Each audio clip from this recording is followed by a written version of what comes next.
Ao longo dos anos, interpretei algumas personagens que poderiam ser consideradas controladoras, mas a verdade é que há muita coisa na vida que não podemos controlar.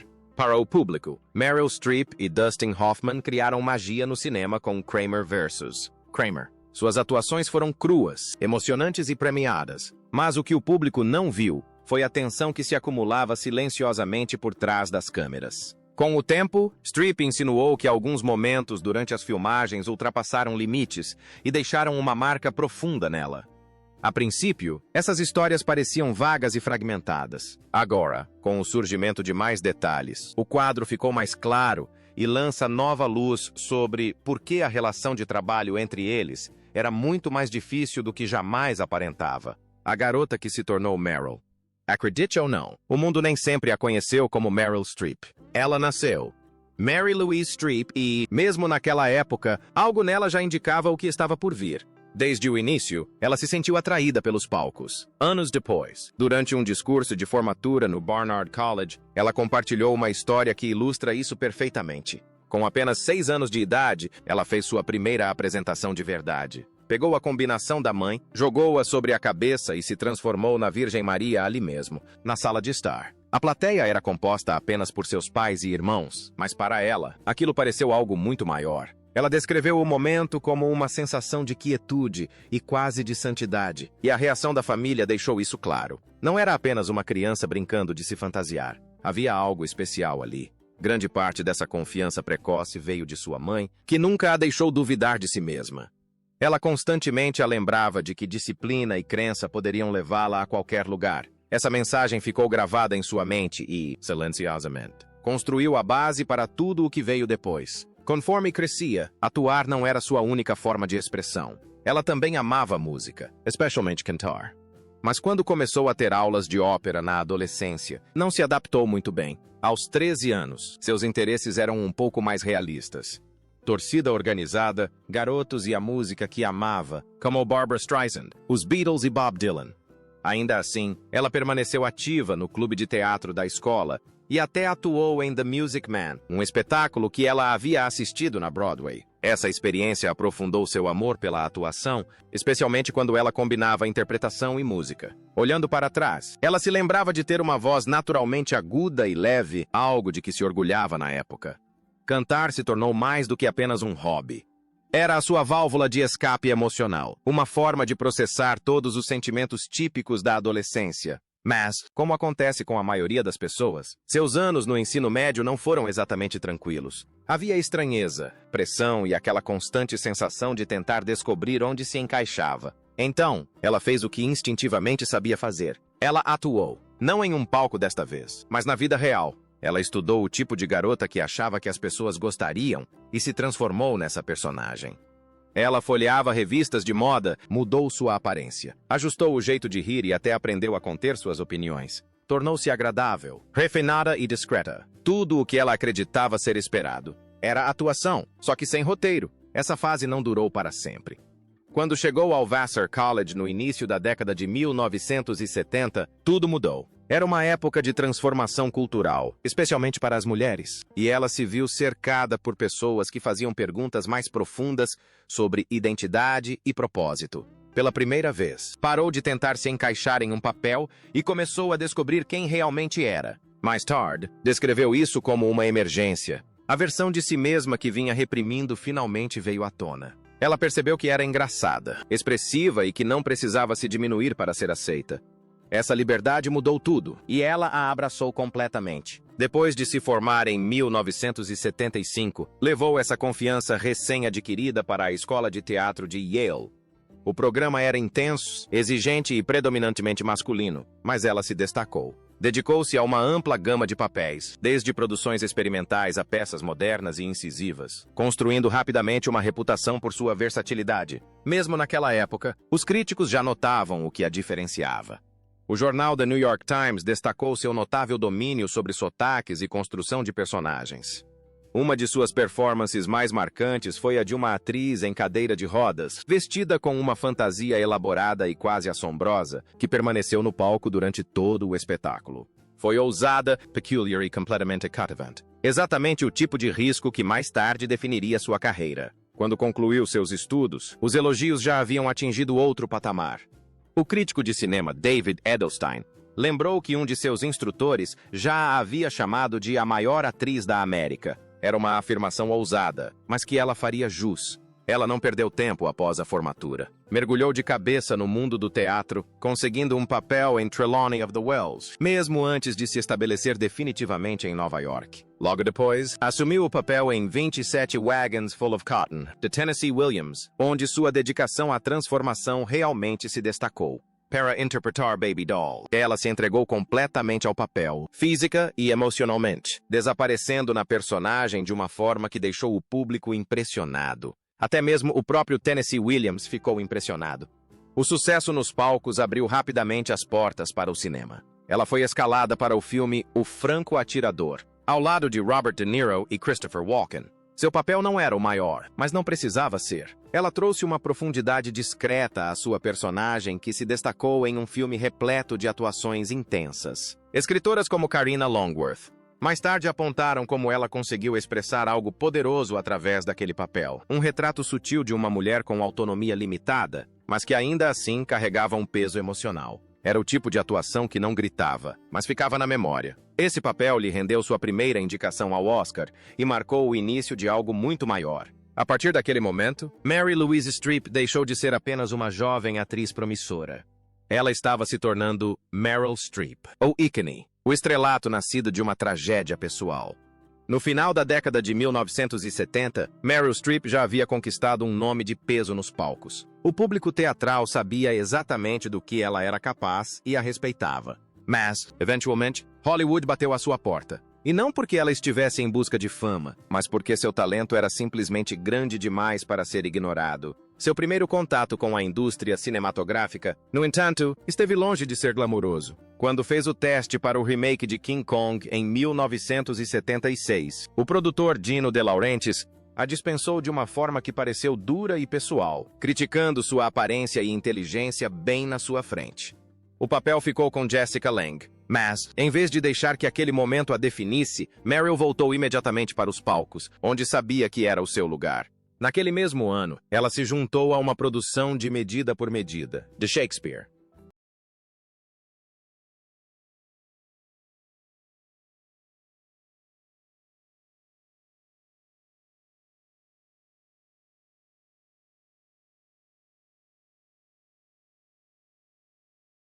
E essa decisão mudou silenciosamente a vida dela. Foi lá que ela conheceu John Cazale. No palco, a conexão entre eles era inegável. Fora dele, a relação se aprofundou com a mesma rapidez. O que começou como uma química artística logo se tornou algo muito mais real.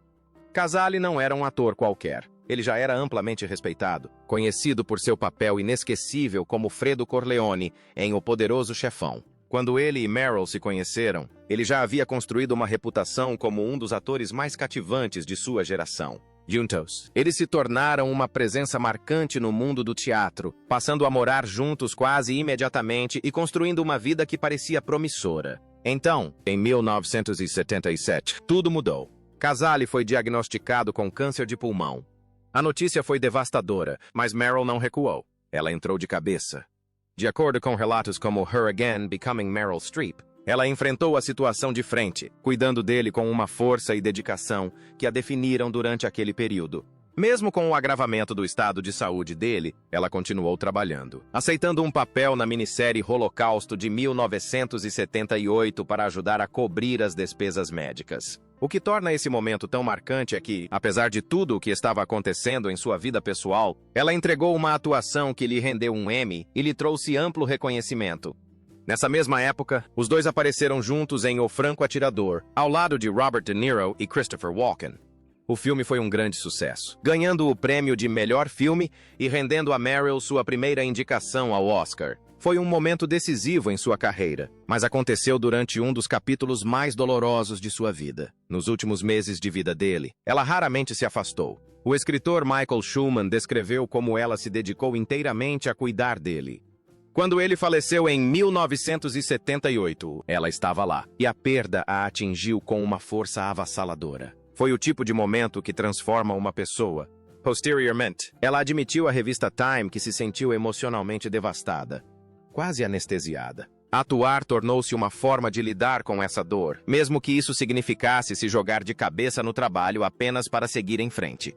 Foi um período profundamente pessoal e complicado, mas também marcou o início do que se tornaria uma ascensão extraordinária. Enquanto lidava com essa perda, sua carreira começou a decolar. A atenção em torno de O Franco Atirador abriu novas portas e, de repente, ela não era mais apenas uma atriz de teatro respeitada. Ela estava se tornando uma grande força no cinema. Foi durante esse período delicado que Don Gummer entrou em sua vida. O encontro aconteceu por intermédio de seu irmão, num momento em que ela tentava deixar para trás a casa que dividia com Casale. Ela acabou ficando no apartamento de Gummer enquanto ele estava fora, e os dois começaram a trocar cartas. O que começou como uma amizade tranquila aos poucos se transformou em algo mais profundo. Assim que a conexão entre eles ficou clara, tudo aconteceu muito rápido. Em 6 meses, eles se casaram. O momento escolhido causou surpresa, até mesmo entre as pessoas mais próximas a ela, com alguns questionando se não era cedo demais após uma perda tão profunda. Houve até tensão dentro da família dela, mas, do ponto de vista dela, a decisão parecia certa. Pela primeira vez desde que tudo desmoronou, ela havia encontrado estabilidade novamente. Em 1979, sua carreira atingiu um ponto de virada com Kramer vs. Kramer. Estrelando ao lado de Dustin Hoffman, ela interpretou Joanna Kramer, uma mulher lidando com as consequências emocionais do divórcio. O papel se tornou icônico, mas nos bastidores, o processo foi intenso. Meryl se esforçou muito para dar profundidade à sua personagem, chegando a escrever seu próprio monólogo no tribunal para garantir que Joanna fosse retratada com complexidade e não com simplicidade. Embora alguns críticos tenham argumentado posteriormente que a história ainda pendia para o lado do marido, sua atuação se destacou. Ela ganhou seu primeiro Oscar e a consolidou como uma das atrizes mais poderosas de Hollywood. Em vez de se manter nessa linha, ela mudou de rumo. Começou a escolher papéis que a desafiassem, especialmente em dramas de época que exigiam uma transformação completa. Em A Mulher do Tenente Francês, ela assumiu 2 papéis simultaneamente, interpretando tanto uma mulher vitoriana chamada Sarah, quanto uma atriz moderna chamada Anna. Foi uma atuação exigente, não apenas emocionalmente, mas também fisicamente. Os figurinos de época, com seus espartilhos apertados e tecidos pesados, acrescentaram outra camada de dificuldade, tornando a experiência tão exaustiva quanto gratificante. Depois veio A Escolha de Sofia, um papel que definiria sua carreira em outro patamar.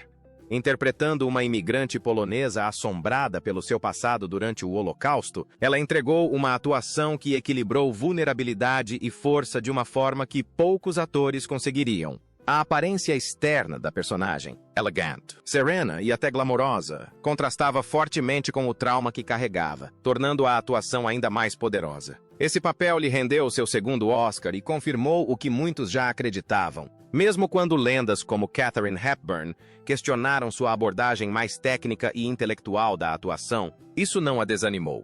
No final da década de 1980, Meryl Streep já havia se consolidado como o rosto do drama de prestígio. Ela era conhecida por sua intensidade, profundidade emocional e uma crescente coleção de prêmios que comprovavam tudo isso. Mas por trás dessa reputação, havia um outro lado dela que o público ainda não tinha visto completamente. Ela queria ser engraçada. Durante anos, ela esperou pela oportunidade certa. Em uma entrevista ao The New York Times em 1991, ela admitiu que a comédia sempre esteve em seus planos, mas os roteiros que encontrava simplesmente não correspondiam às suas expectativas. Isso mudou em 1989 com She Devil, onde ela se entregou completamente a uma atuação ousada e exagerada como uma romancista glamourosa e egocêntrica. Foi uma mudança radical em relação aos seus papéis habituais e abriu as portas para algo novo. A partir daí, ela começou a explorar a comédia com mais liberdade. Em Postcards from the Edge, inspirado na vida de Carrie Fisher, ela equilibrou humor com complexidade emocional em uma história sobre um relacionamento tenso entre mãe e filha. Em seguida veio Defending Your Life, onde ela se juntou a Albert Brooks para uma abordagem leve e filosófica sobre a vida após a morte. Mas foi Death Becomes Her que realmente mostrou seu talento para a comédia. Ao interpretar a vaidosa e competitiva Madeline Ashton, ela abraçou a comédia física, o timing preciso e os momentos exagerados que levaram sua atuação a um patamar inesquecível. O filme em si não dominou as bilheterias na época, mas ao longo dos anos conquistou um novo público e se tornou um clássico cult, especialmente dentro da comunidade LGBTQ+. Ficou claro que seu instinto cômico não apenas havia funcionado, como estava à frente de seu tempo. No início da década de 1990, começaram a circular rumores na indústria sugerindo que ela poderia estar entrando em uma fase mais tranquila da carreira. Em vez de se refugiar em papéis mais seguros, ela fez outra mudança inesperada. Aventurou-se no mundo da ação. The River Wild interpretou Gail Hartman, uma ex-guia de rafting forçada a enfrentar uma situação de risco de vida em corredeiras perigosas. Foi um papel fisicamente exigente e muito diferente das personagens que o público estava acostumado a vê-la interpretar. Ela treinou intensamente, aprendendo a lidar com os desafios do rafting em águas bravas e realizando muitas de suas próprias acrobacias. De acordo com sua treinadora, Elizabeth O'Leary, ela assimilou as habilidades com uma rapidez surpreendente, demonstrando uma capacidade natural de traduzir instruções em movimentos.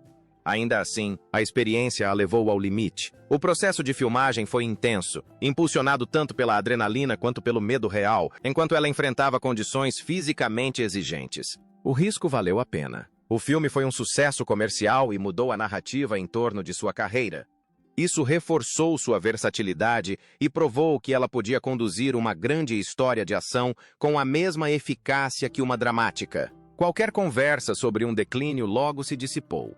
Quando os anos 2000 chegaram, ela já estava prosperando novamente, assumindo papéis aclamados em projetos como Angels in America. Mas um de seus momentos mais marcantes aconteceu quando ela assumiu o papel de Miranda Priestly em O Diabo Veste Prada. Inicialmente, nem todos estavam convencidos de que ela era a escolha certa. A produtora Wendy Finerman revelou mais tarde que alguns duvidavam que ela conseguisse trazer humor suficiente para o papel, mas assim que o aceitou, ela o redefiniu completamente. Em vez de interpretar a personagem como barulhenta e agressiva, ela fez uma escolha deliberada de ir na direção oposta. Inspirando-se em Clint Eastwood, ela construiu a atuação em torno de uma autoridade silenciosa. A ideia era simples, mas poderosa. Alguém que nunca levanta a voz força todos os outros a se inclinarem para ouvir. Em vez disso, depararam-se com algo muito mais controlado e perturbador. Anne Hathaway descreveu mais tarde como a sala mudou no momento em que Streep pronunciou suas falas quase num sussurro. Isso alterou toda a dinâmica. Acredita-se que a personagem tenha sido inspirada em Anna Wintour, a poderosa editora-chefe da Vogue. Essa conexão adicionou uma camada extra de intriga, chegando a afetar a produção, já que algumas marcas de moda teriam hesitado em participar. Mesmo assim, Streep encarou o papel com bom humor, reconhecendo posteriormente o quanto gostou de dar vida à personagem. O que tornou a atuação ainda mais interessante foi a reação que provocou. Em uma entrevista à NPR, Streep refletiu sobre como o público se conectou com o papel, especialmente os homens. Pela primeira vez em sua longa carreira, ela percebeu que alguns homens começaram a se identificar abertamente com uma de suas personagens. Foi um momento revelador. Depois de décadas interpretando mulheres complexas, foi preciso uma personagem como Miranda Priestly, poderosa, decisiva e inegavelmente no comando, para que certos públicos se vissem plenamente em sua perspectiva. Isso evidenciou como as percepções de liderança, autoridade e gênero moldaram a forma como suas performances foram recebidas. O segredo por trás da separação deles. Durante décadas, Meryl Streep e Don Gummer foram vistos como um dos casais mais sólidos de Hollywood. Portanto, quando a notícia de que o casamento deles havia chegado ao fim discretamente veio à tona no final de 2023, pegou quase todos de surpresa. O que tornou tudo ainda mais surpreendente foi o momento em que a separação aconteceu. O anúncio revelou que eles não haviam se separado recentemente, mas sim que já estavam morando separados há mais de 6 anos. Isso significava que, enquanto o mundo continuava a ver Meryl desfilando em tapetes vermelhos e entregando performances premiadas, sua vida pessoal já havia mudado drasticamente nos bastidores. A revelação veio por meio de um comunicado compartilhado com o Page Six em 20 de outubro de 2023, confirmando que, embora ainda se amassem profundamente, haviam optado por viver vidas separadas. Foi o tipo de notícia que obrigou as pessoas a repensarem tudo o que achavam que sabiam sobre um dos relacionamentos mais duradouros de Hollywood.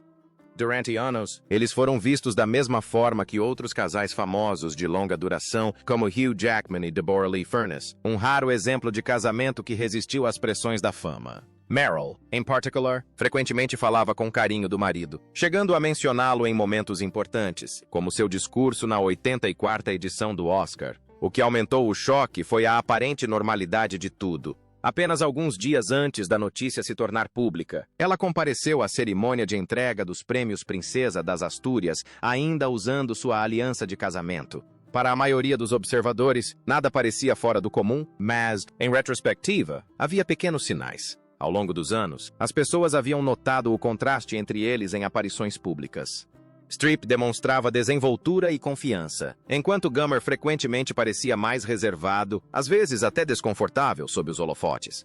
Na época, era fácil atribuir isso a diferenças de personalidade. Agora, esses momentos parecem mais reveladores. A última aparição pública deles juntos data de 2018, na 90ª edição do Oscar. Depois disso, ele passou a estar visivelmente ausente da vida dela. O que antes parecia uma simples preferência por privacidade, agora coincide com a cronologia da separação, sugerindo que o relacionamento já havia entrado em uma nova fase. Parte da tensão pode ter vindo das exigências da carreira dela. Ser uma das atrizes mais respeitadas do mundo significava longos períodos longe de casa. Ao longo dos anos, seu trabalho frequentemente a levava ao redor do globo, deixando Gummer responsável pela vida em casa com seus 4 filhos. Henry, Mamie, Grace e Louisa. Ela havia falado em entrevistas sobre o equilíbrio que tentavam manter, reconhecendo tanto o apoio que ele lhe dava, quanto os desafios de ficarem tanto tempo separados. Mesmo assim, até mesmo relacionamentos sólidos podem sofrer pressão com o tempo. Embora nenhum dos dois tenha detalhado publicamente os motivos da separação, houve momentos no passado que, segundo relatos, testaram o relacionamento. Um dos mais comentados foi um rumor antigo envolvendo Jack Nicholson, relacionado ao período em que trabalharam juntos em Ironweed. As alegações foram negadas, mas, de acordo com alguns relatos, a atenção renovada anos depois criou tensão em um momento em que o casamento já estava fragilizado. Havia também indícios de que suas prioridades haviam começado a divergir. Enquanto Streep permanecia profundamente comprometida com seu trabalho, continuando a assumir papéis exigentes, dizia-se que Gummer estava pronto para uma fase mais tranquila da vida. O que antes poderia ter sido uma diferença administrável, tornou-se gradualmente mais difícil de ignorar. Apesar de tudo isso, a maneira como lidaram com a separação refletiu a mesma descrição que definia seu relacionamento. Não houve disputas públicas, nem manchetes dramáticas. Apenas um reconhecimento discreto de que as coisas haviam mudado. Isso era coerente com a forma como Streep sempre conduziu sua vida pessoal, cuidadosamente protegida e raramente exposta. Essa sensação de privacidade se estendeu também para o próximo capítulo, especialmente com a crescente atenção em torno de seu relacionamento com Martin Short. Os dois atuaram juntos na série de sucesso Only Murders in the Building, onde interpretaram um casal. Mas fora das telas, a dinâmica entre eles começou a atrair tanta atenção quanto dentro delas. No início de 2024, particularmente durante o Globo de Ouro, a interação entre os dois gerou muita especulação. Eles foram vistos frequentemente rindo juntos, permanecendo próximos durante toda a noite e demonstrando uma química fácil e natural. Em vez de se dissiparem, os rumores se intensificaram. Eles continuaram a aparecer juntos em eventos como o AFE Awards e foram até vistos jantando no restaurante Giorgio Baldi. Cada aparição adicionava uma nova camada à especulação, com muitos se perguntando se a relação entre eles havia evoluído para algo além da amizade. Quando compareceram à estreia da 4ª temporada de Only Murders in the Building, chegando de mãos dadas, a conversa já havia atingido um novo patamar. Para alguns, parecia uma confirmação. Para outros, ainda poderia ser explicado como um forte laço formado ao longo de anos de colaboração. Em todos os momentos, ambos se mantiveram ponderados em suas reações. Martin Short sempre descreveu o relacionamento deles como uma amizade próxima, enfatizando sua admiração por ela e a conexão natural que pode surgir entre atores que trabalham juntos. Ainda assim, a curiosidade não desapareceu. Parte disso pode ser atribuída ao momento oportuno. As especulações começaram pouco depois de o público saber da separação dela de Don Gummer, tornando a narrativa ainda mais complexa. Para adicionar um toque de humor à situação, o colega de elenco Steve Martin também entrou na brincadeira. No final de 2024, ele compartilhou uma foto divertida com Streep e Martin Short, posicionando-se, de forma bem-humorada, como o estranho no ninho que os fãs já imaginavam como um possível casal. Streep o detestava de verdade. Agora, finalmente sabemos o porquê. Quando Streep e Dustin Hoffman se uniram em 1979, parecia o encontro de dois gigantes da atuação no auge de suas carreiras. O filme era Kramer vs. Kramer, uma história crua e emocionante sobre divórcio, paternidade e uma dolorosa batalha pela guarda dos filhos, que tocou o coração do público em todos os lugares. Na tela, o resultado foi inegável. As atuações foram impactantes, complexas e profundamente humanas.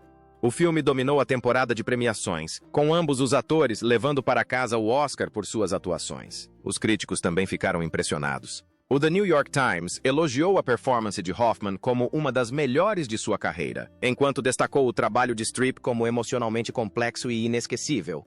Mas, nos bastidores, a história era bem menos polida. Embora a química entre eles na tela parecesse natural, o ambiente de trabalho estava longe de ser fácil. Com o tempo, ficou claro que a dinâmica entre os dois durante as filmagens era intensa, por vezes, profundamente desconfortável. Hoffman, conhecido por sua dedicação ao método de atuação, ultrapassou limites de maneiras que atraíram críticas tanto na época quanto nos anos seguintes. Para Streep, este foi seu primeiro grande papel no cinema, e a experiência foi uma dura introdução às realidades de trabalhar em Hollywood naquele nível. Em entrevistas posteriores ao New York Times, ela relembrou momentos em que esses limites foram ultrapassados, incluindo um incidente no início da produção em que uma ação física em uma cena não foi discutida previamente. Isso definiu o tom de uma relação de trabalho que a obrigou a lidar tanto com as exigências do papel quanto com a imprevisibilidade de seu colega de elenco.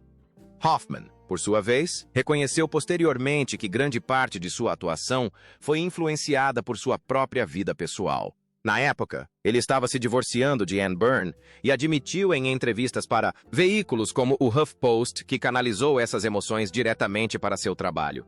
Na prática, isso às vezes significava direcionar essa intensidade para Streep de maneiras que confundiam a linha entre atuação e realidade. Houve momentos no set que a pegaram de surpresa. Em uma ocasião, um desabafo espontâneo durante uma cena a deixou genuinamente abalada. Até mesmo Hoffman refletiu posteriormente sobre até onde as coisas chegaram, reconhecendo que a tensão era real. A história deles, no entanto, remontava a tempos ainda mais antigos. Durante uma audição para um projeto em que Hoffman estava envolvido na direção, Streep descreveu um encontro que a marcou profundamente. Ela falou sobre isso anos depois, caracterizando a experiência como inadequada e perturbadora. Décadas mais tarde, surgiram esclarecimentos sugerindo que, embora alguns detalhes tivessem sido relatados incorretamente, houve um incidente seguido de um pedido de desculpas que ela aceitou. A tensão emocional no set ia além dos momentos físicos. Segundo ela, citando novamente o livro Becoming Streep, de Michael Schulman, o ambiente durante as filmagens muitas vezes a levava a um território profundamente pessoal. Na época, Streep ainda estava de luto pela perda de John Cazale, e essa dor foi algo que ela carregou consigo para o papel. Relatos da produção sugerem que essa vulnerabilidade foi, por vezes, explorada deliberadamente. Durante cenas emocionalmente intensas, Hoffman permanecia fora do campo de visão da câmera, tentando provocar reações mais fortes. Alguns descreveram momentos em que ele fazia referência a memórias dolorosas ligadas a Cazale, intensificando o impacto emocional de maneiras que muitos questionariam posteriormente. Da perspectiva dos cineastas, o objetivo era capturar algo cru e autêntico. Mas, olhando para trás, os métodos utilizados para alcançar esse objetivo suscitaram um debate contínuo sobre onde traçar a linha entre dedicação artística e respeito pessoal.